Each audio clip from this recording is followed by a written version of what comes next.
இந்த பாருங்க, ஆவின் பால் லிட்டருக்கு 3 ரூபாய் குறைக்கப்படும். நாங்கள் ஆட்சிக்கு வந்தால் ஆவின் பால் விலை 3 ரூபா குறைப்போம் அப்படி சொல்லி ஒரு பொய்யான வாக்கு. இந்த 3 ரூபா குறைப்போம்னு சொல்லிட்டு 3 திருப்பு விலையை ஏத்திருக்காங்க. இதெல்லாம் கொடுமையா இல்லையா? ஏழை பிள்ளைகளுடைய பால் வயிற்றுல கூட அடிக்கிறாங்களே, பால் வாங்க முடியுமா?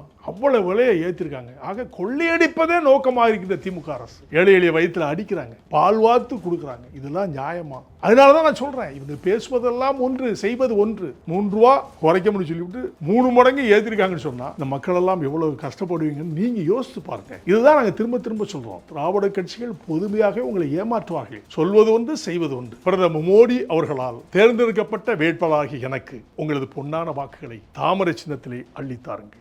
பாரத பிரதமர் மோடி கண்ட தென்காசி பாராளுமன்ற தொகுதியின் வெற்றி வேட்பாளர் ஜான் பாண்டியன் அவர்களுக்கு தாமரை சின்னத்தில் வாக்களிப்பீர். தாமரை மலரட்டும், தென்காசி வளரட்டும்.